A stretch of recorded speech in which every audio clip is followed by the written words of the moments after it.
Apa cabaran dia yang dia kata tadi? Siapa nak kongsi? Bagi point dia. Cabaran. Yang Itu dah LDK lah. Bang Adam. Tak sepadan dengan lagi. Boleh? Siapa nak bagi? Apa cabaran yang dihadapi, yang dikongsikan tadi? Apa dia? Dari segi? Dari segi? Nak mendidik manusia. Bagus, nak mendidik manusia, jiwa manusia. Lagi dua. Dari segi? Bila nak buat kebajikan ni, kita mesti ada? Kita mesti ada? Kita mesti ada niat yang betul. Betul? Apa cabaran dia? Dua lagi. Ilmu betul. Iaitu ialah bekalan kita kan. Ni cabaran kita. Apa yang susah yang Kak Fad dengan Abang cakap mendidik jiwa manusia. Ada lagi? Membaca Al-Quran. Susah dia baca Quran. Kena baca sekali, kena paksa dia. Okey, dia kata cabaran dia ialah dari segi duit. Apa-apa kita nak buat, duit ni bukan matlamat kita, dia ialah alat kita. Kita nak beli something, kita perlu alat ni, duit ni untuk beli something.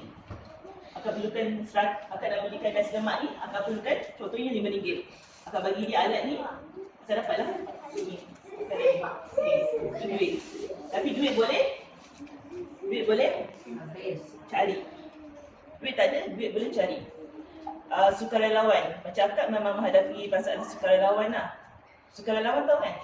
Volunteer. Ada program ni, siapa nak turun padang, siapa nak susun-susun, siapa nak angkat, siapa nak bersihkan, siapa nak jaga keselamatan, itu semua volunteer. Okey, sukarelawan tak ada, kita boleh cari juga. Mendidik manusia.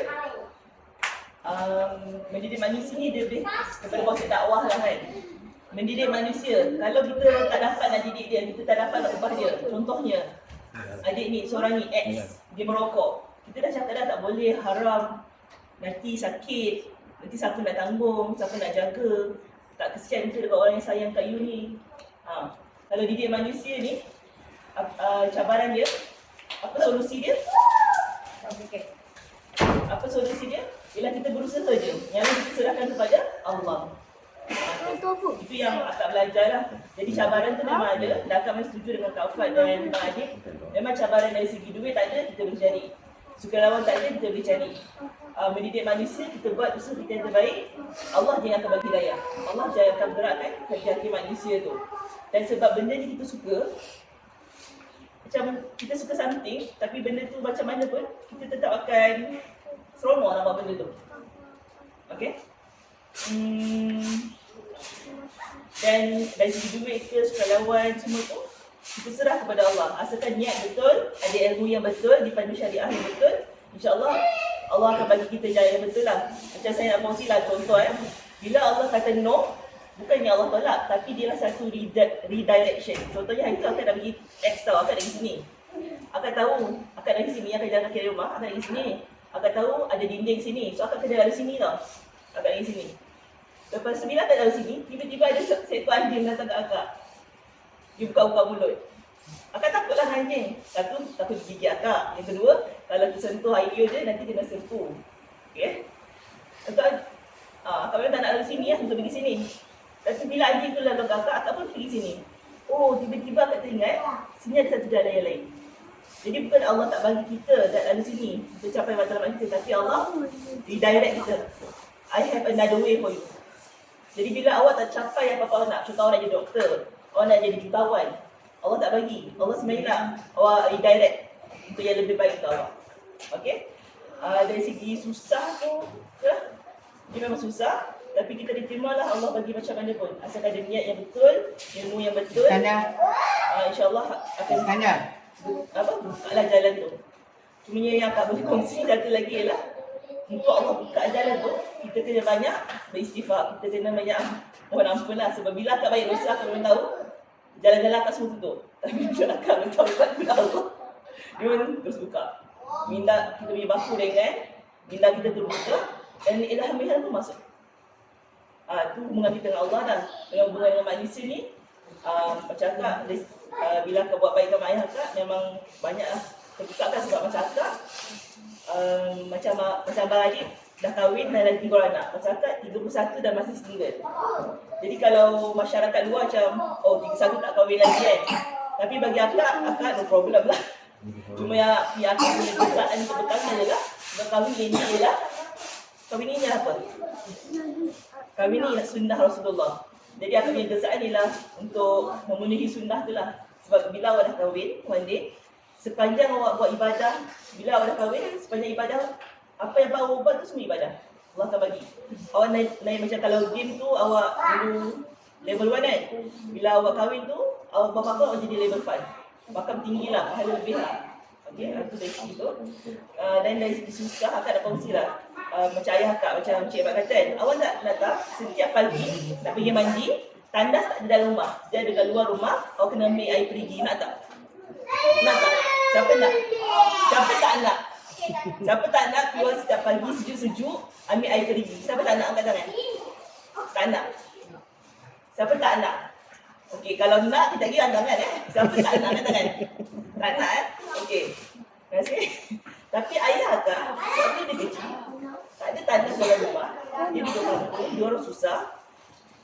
Arwah tu akak,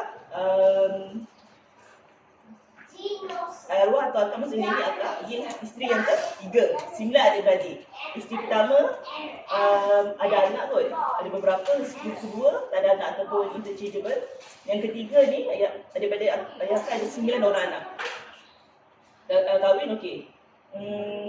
Dan mereka orang susah, anak ramai orang susah. Jadi setiap pagi kalau nak mandi, sebelum pergi sekolah, akan pergi keluar sejuk-sejuk tu, mandi air perigi. Lepas tu balik. Ataupun bawa air balik untuk orang rumah guna. Memang tu cabaran dia. Pergi sekolah, tak ada duit. Kalau nak jadi pengawas, tak boleh. Duit tak cukup. Kita berkepimpinan, sekolah percaya kat kita, tak boleh cikgu minta maaf sebab saya tak ada duit nak beli baju. Kalau baju murid biasa putih, murid pengawas katakanlah kuning.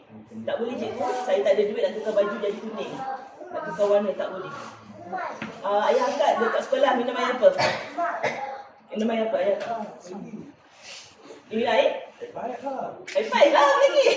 Minum air paip. Sebab tak ada duit nak beli air, kena ada duit. Tapi dulu, bayangkan, awak rasa ni mesin tu ada nilai tak sekarang? Adalah sikit-sikit kalau kita menabung mesin boleh jadi jutawan. Tapi lama. Dulu di mesin untuk beli nasi lemak ni satu. Di mesin lagi untuk beli air. Katalah, nasi lemak ni 10 sen. Di mesin beli air. Tapi tu pun ayah akak tak mampu. Jadi dia memang susah. Okay.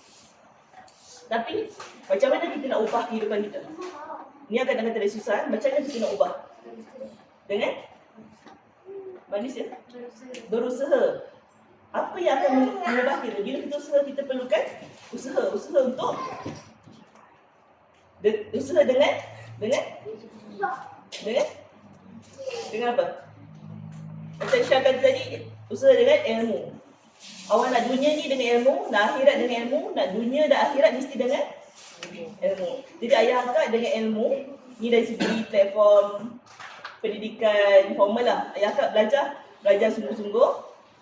Tapi ayah akak ni still ada ups and downs lah. Ups and downs dia. Dia ada sangkut-sangkut dekat belajar dia sebab dia seronok main bola. Dia main bola kira. Lepas tu dia sangkut dengan pelajaran dia. Tapi mak akak bila dah kahwin dengan mak akak support dia. Okey, sambung belajar. Dan akhirnya ayah akak dia bersara 2017 sebagai seorang staff dekat KBSP. KBSP inilah kumpulan wang simpanan pekerja. Dan tugas ayah akak ialah untuk memindahkan jutaan wang ringgit untuk investment. Jadi gaji ni pun tak besar lah. Daripada orang yang tak mampu 5 sen 10 sen dengan orang yang gaji dia sebulan antara 10 ke 20 ribu. Orang yang tak mampu beli air 5 sen, nasi lemak 10 sen kepada orang yang gaji 10 ke 20 ribu lah waktu dia bersara. Dengan apa ayah tak berubah? Dengan izin Allah. Betul? Dengan apa? Dengan ilmu. Jadi akan memang sangat Ilmu tu sangat penting lah, tak boleh nak dinafikan. Apa-apa kita nak ubah dalam kehidupan ni ada dengan ilmu, dengan pendidikan. Right. Okey, dan bila akak pula, jadi bila ayah akak dah senang, siapa yang senang? Itulah anak dia senang, betul tak? Jadi bila kita dah senang, akak ingatlah sebenarnya akak kata, dengan setiap kelebihan yang kita dapat, dengan setiap kelebihan yang kita dapat adalah satu tanggungjawab kita untuk menolong orang lain. Jadi kalau nak kata nikmat kita, boleh ke kita senaraikan apa nikmat kita kat dunia ni? Akan berakhir ke nikmat kita kalau kita senaraikan? Kita tak akan mungkin senaraikan nikmat kita kat dunia ni. Dia tak terhitung, tak terkira. Kalau buat dia macam lautan lah, tak akan habis. Okey? Jadi dengan setiap nikmat Allah bagi kita kena memberi kepada masyarakat. Jadi sebab itulah akak rasa macam, bila akak rasa macam down ke apa, itulah yang memanggil akak, oh Allah dah bagi aku kata apa, saluran melalui ayah aku untuk lebih senang hidupnya. So kita kena memberi. Jadi awak hari ni mungkin awak rasa contoh, awak rasa susah. Tapi satu hari yang nanti dengan susahnya awak dengan ilmu insya-Allah awak berjaya. Waktu tu kita kena menyumbang. Sebab menyumbang ni ialah tanda kita bersyukur kepada Allah. Allah. Okey. Dalam satu akan kata pasal ilmu. Apa subjek yang susah dalam sekolah? Siapa nak kongsi apa subjek yang susah dalam sekolah? Matematik kan? Matematik. Kalau kan dulu additional matematik. Matematik kan? Additional matematik. Okey. Matematik susah kan? Kenapa ada orang kat dunia ni dia ada kaya dan miskin? Ada orang pandai tak pandai? Kenapa? Dia belajar tak belajar. Tapi ada orang dia belajar sungguh-sungguh ni, dia tak dapat juga faham subjek tu. Kenapa? Berat. Tak bisa, okey. Dia memang dah belajar ni. Aku dah belajar siang malam tapi aku tak faham. Tak masuk ilmu tu kat aku. Sebab Allah tu maha adil, bagus. Apa maksud adil? Adik lelaki. Apa maksud adil? Adil. Adil tu sama rata ke? Kalau Allah tu sama rata, ayah akak dulu tak susah. Kalau Allah tu sama rata, adil tu sama rata, akak hari ni susah. Macam ayah akak dulu. Betul tak? Kalau tu adil dah sama rata. Tapi adil tu ialah Allah meletakkan sesuatu pada tempatnya. Maka ada orang yang pandai, ada yang kurang pandai. Sebab Allah nak orang yang pandai ni ajar orang yang kurang pandai.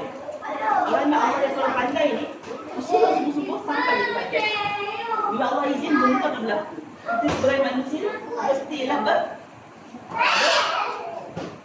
dan maksudnya kita serahkan kepada Allah SWT.